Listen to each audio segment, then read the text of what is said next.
Preocupación en China y por su reciente sequía de crédito. ¿Ya pasó lo peor? ¿Qué riesgos se avecinan para la segunda mayor economía del mundo? Tenemos el análisis. Decisiones históricas en Estados Unidos para los matrimonios del mismo sexo. Ahora podrán recibir los mismos beneficios federales que las parejas heterosexuales casadas. Explicamos. ¿Conoces las ventajas que el Bluetooth puede aportar en tu vida y actividades diarias? Samuel Burke nos cuenta los nuevos usos de una tecnología con muchas, pero muchas posibilidades.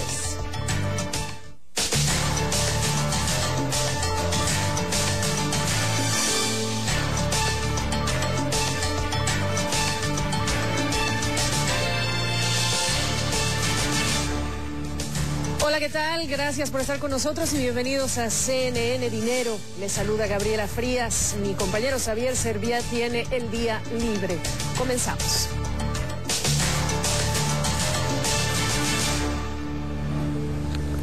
Y vamos a arrancar en Estados Unidos porque la mayor economía del mundo está acumulando 15 trimestres consecutivos de crecimiento. Pero esta es una de las recuperaciones más débiles desde la Segunda Guerra Mundial. El Departamento de Comercio entregó su lectura final sobre el crecimiento económico entre enero y marzo. No creció 2,4% como se estimó. Solo creció 1,8%, es decir, le recortó 6 décimas de punto porcentual a la cifra que revisó por primera vez a finales de mayo. Por rubros, el gasto de los consumidores creció y de hecho creció un 2,6%, no el 3,4% que estimó inicialmente, es decir, que restó más de un punto porcentual a ese dato que ven en pantalla. Las exportaciones no crecieron, de hecho bajaron. Y también bajaron las importaciones. Las inversiones de las empresas en estructuras, de hecho, cayeron y mucho más de lo esperado y también disminuyeron aquellas en equipos y software. El gasto del gobierno no reportó cambios y es precisamente el gasto del gobierno, el menor gasto, uno de los rubros que pesa sobre el crecimiento. En contraste, la inversión residencial marcó su octavo trimestre en alza. Este es uno de los puntos fuertes de la recuperación. El dato final sobre crecimiento económico refleja el efecto de la reactivación del impuesto sobre la nómina que se reactivó a principios de año y este efecto sobre el gasto de los consumidores. Su gasto contribuye con 2/3 partes del crecimiento económico. Esa reactivación del impuesto restó unos $1,000 a una persona que gana $50,000 al año y cerca de $4,500 restó a una pareja de altos ingresos. En Italia, la justicia abrió una investigación para determinar si el gobierno utilizó tácticas financieras para ocultar sus problemas de liquidez y asegurar su entrada al euro en 1999. Dos diarios, La República de Italia y el Financial Times, analizaron un reporte confidencial del Tesoro italiano que detalla las transacciones de deuda. Se enfoca la investigación en 8 contratos de instrumentos derivados con bancos extranjeros por casi 32,000 millones de euros. Esos contratos fueron reestructurados el año pasado, pero según la investigación, los contratos originales datan de 1990 y se habrían usado para maquillar las cuentas públicas, al aceptar el Tesoro pagos por adelantado de los bancos y mostrar que se cumplían los objetivos financieros que fijaba Bruselas.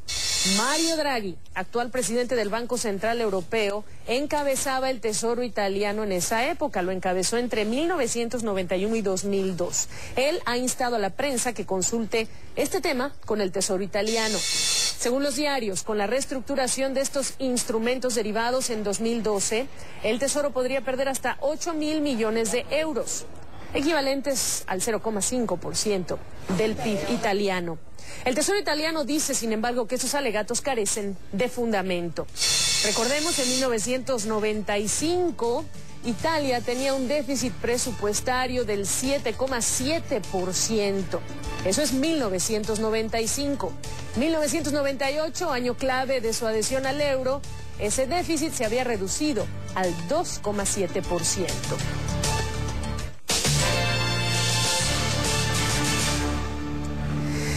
En nuestra mira de hoy vamos a poner a China y la crisis de liquidez en el sistema financiero. La pregunta, ¿pasó lo peor o estamos ante una crisis más profunda para esta que es la segunda mayor economía del planeta?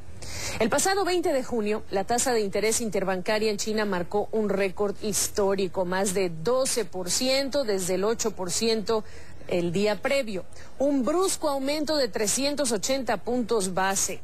Es decir, para prestarse entre sí, los bancos solo estaban dispuestos a hacerlo a una tasa récord. Es una señal de desconfianza, una señal que cimbró a las bolsas de valores en todo el mundo. El Banco Central de China tuvo que pronunciarse y 2 veces para calmar los ánimos. Dijo que apoyaría con liquidez si los bancos tienen escasez temporal en su financiamiento. Pero también les advirtió que deben fortalecer su posición de liquidez. Aquí hay un problema subyacente que es el explosivo crecimiento del crédito. La calificadora de riesgo Fitch dijo que esta es una burbuja sin precedentes. Sus números. Al cierre del año pasado, el crédito al sector privado en China representó casi 136% del PIB. El más alto, dijo, de una economía emergente que califica Fitch. El crédito no bancario también creció y aquí hablamos de prestamistas menos regulados. Se estima que otorgan hoy día ya 1/3 de los préstamos, pero en total, la suma de las deudas de empresas, hogares y gobiernos locales ya supera el 200% del Producto Interno Bruto. Vamos a analizar el tema con Jorge Suárez Vélez, él es socio fundador de SP Family Office, él nos acompaña desde Nueva York por la relevancia que tiene China hoy día ya para América Latina y por las posibles repercusiones de que esta situación se deteriore para China, que está con una frágil recuperación, pero también para el mundo. Jorge, me da mucho gusto saludarte nuevamente. Vamos a empezar por orden, porque aquí hay mucho desorden. El jueves 20 de junio, ¿qué precipita, Jorge? Ya sabíamos que se venía cocinando esta preocupación, menos liquidez, pero ¿qué precipita que ese jueves las tasas de interés den este brinco tan brutal que dieron ese 20 de junio? El gusto es mío, Gaby. Hola, buenas noches. Mira, yo creo que el catalizador principal proviene de hecho del propio Banco Central chino, que decidió incrementar los requerimientos de capitalización para los bancos y de razones de liquidez, digamos. O sea, la pregunta importante a hacernos es por qué decide el Banco Central chino empujar a apretar la regulación en este momento. Y en mi opinión, lo que el Banco Central chino está viendo es lo que hemos visto hace mucho tiempo, que es un crecimiento desmedido del crédito, el impacto que el crédito está teniendo en todos tipos de inversión y el miedo a que esto vaya a precipitar una crisis mucho mayor si se deja que esta burbuja siga creciendo. Hasta este momento yo creo que sienten que tienen los recursos para recapitalizar a los bancos en caso de un descalabro, pero no están seguros si sigue creciendo de que lo vayan a tener. Sobre ese mismo día, Jorge, se habla mucho de que estamos a finales de trimestre y que hay una serie de contratos que se tienen que liquidar, ejecutar, etcétera, y que mucho de lo que vimos ese 20 de junio tiene que ver con lo que pasaría en el día a día más cercano ya al cierre de trimestre. Estamos casi a final de mes. Pero la idea de preguntarte qué precipita estos eventos es porque, como tú bien sabes, pues este tema del crédito ha sido una de las principales preocupaciones, ha sido ya una prioridad también del Banco Central, pero fue una de las estrategias que utilizó el gobierno chino en 2008, los años complicados de la crisis financiera, para pues impulsar el crecimiento económico en el país, y funcionó. Pero hoy día parece que estamos viendo, pues, ¿qué te diré yo? Los efectos del exceso de liquidez y del tipo de créditos que se otorgaron, Jorge. Absolutamente, Gaby. Yo creo que el exceso que vimos de otorgamiento de crédito en China no tiene precedente en la historia de la humanidad. O sea, nunca se dio una apertura de crédito de esta magnitud. Si nosotros pusiéramos gráficas de la crisis crediticia de Japón a finales de los 80, de los Estados Unidos en 2008 y de la China, casi son idénticas en términos de cómo se ha dado el crecimiento del crédito relativo al tamaño de la economía y el endeudamiento total en general. Lo que yo te preguntaría es, imagínate si tuvimos los problemas que tuvimos en Estados Unidos en 2008, cuando el crédito los bancos lo estaban dando en base a criterios puramente económicos, o sea, donde les hacía sentido dar el crédito. Imagínate cómo estará la burbuja de crédito en un país donde el criterio para dar el crédito es absolutamente, digamos, oficial, político y corrupción. En ese sentido, entonces, esta no solo es la madre de todas las burbujas, sino es una burbuja donde las instituciones son mucho más débiles, la regulación es mucho peor, donde ha surgido también una banca paralela un un poco como surgió en Estados Unidos, donde hay una enorme actividad desregulada, donde hay productos estructurados que se han estado creando, donde se está colateralizando deuda, igualito que como se hizo en 2008. O sea, realmente esta es una crisis que sí tiene un impacto enorme en la economía china, pero por razones que veremos un poquito más adelante, también la puede tener sobre la economía global. Aquí hay que hablar del tipo de créditos hacia dónde se fueron, qué tantos son créditos productivos, qué tanto tiene que ver con estas burbujas de las que hemos hablado en varias oportunidades, el sector inmobiliario, en proyectos de construcción, en instalaciones de manufactura que quizá hoy es capacidad instalada que no se está usando, hacia dónde se fue a parar este crédito, cuánto de estos créditos están generando o son productivos hoy día, Jorge. Ese es exactamente el tema más peligroso, Gaby. El grueso del crédito se fue principalmente a empresas paraestatales que en este momento están en sectores perdedores conforme la obra o el gasto en infraestructura se detiene. Son empresas que hacen cemento, acero, que hacen paneles solares, turbinas eólicas. Entonces, y mucho se ha ido al sector inmobiliario. Recuerda que en este momento China tiene algo así como 60 millones de propiedades que están vacías. Hay ciudades enteras que están vacías. Le invito a tu auditorio que busque en Google, en cualquiera de estos buscadores, en inglés China's Ghost Cities, las ciudades fantasma chinas, y ves mucho video de muchas empresas de noticias, uno del propio CNN, donde se muestra la colosal inversión que se ha hecho.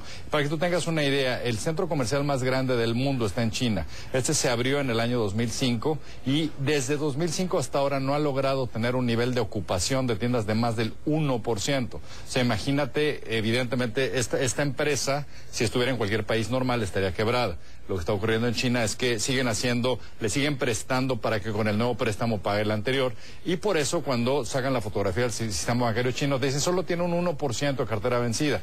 Lo que algunos observadores están diciendo es que más bien la cartera vencida anda por ahí del 20%, y este es un problema bien gordo. Justamente de lo que quería hablar para vincularlo es que hemos hablado mucho de las ciudades chinas, hemos hablado fantasma, por cierto, hemos hablado también de cómo el Banco Central está tratando de frenar este otorgamiento de crédito excesivo, pero al mismo tiempo el lado informal menos regulado del sector financiero sigue otorgando créditos. En muchas de estas ciudades incluso se reparten volantes a la gente para que siga tomando préstamos, Jorge. Fitch dice que el financiamiento tradicional, otorgamiento de crédito tradicional ha caído de 70% que era hace unos años a 55%. Entonces el lado oscuro, digamos, del crédito es enorme hoy día. Y esta es la otra parte que hay que analizar. ¿Cuánto el gobierno, el Banco Central, las autoridades pueden acercarse a bajar los riesgos que contiene este otro lado del sector financiero? Ojo, Gaby, porque ahí, o sea, exactamente lo que dices es lo que está ocurriendo, ¿no? Igualito una vez más que en 2008. Acuérdate todo este segmento de préstamos no bancarios que llevó a que quebrara, por ejemplo, AIG o estas empresas en Estados Unidos. Pero el gran tema aquí acaba siendo que dado que se está creando una enorme burbuja en el mercado inmobiliario, lo que estamos viendo es básicamente una pirámide como las que siempre ocurren, donde la gente percibe que el comprar un departamento, por ejemplo, es una apuesta en la que no se puede perder, y entonces todo el mundo está haciendo trampa para comprar más y más departamentos, a pesar de que ciertas compras están prohibidas, y para muestra basta un botón, se acaba de arrestar a un funcionario público que si bien se prohíbe en teoría que tú pidas financiamiento para tener más de un departamento, a este funcionario lo agarraron con 50 departamentos de su propiedad.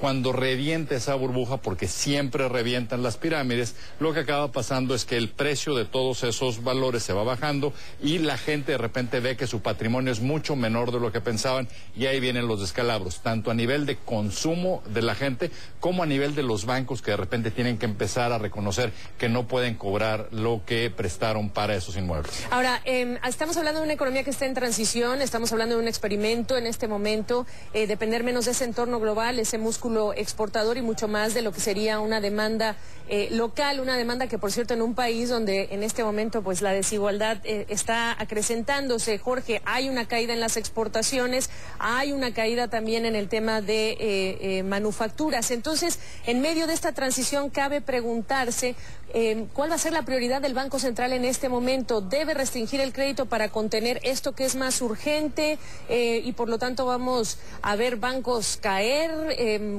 ¿Cuál es la prioridad en este momento? Mira, claramente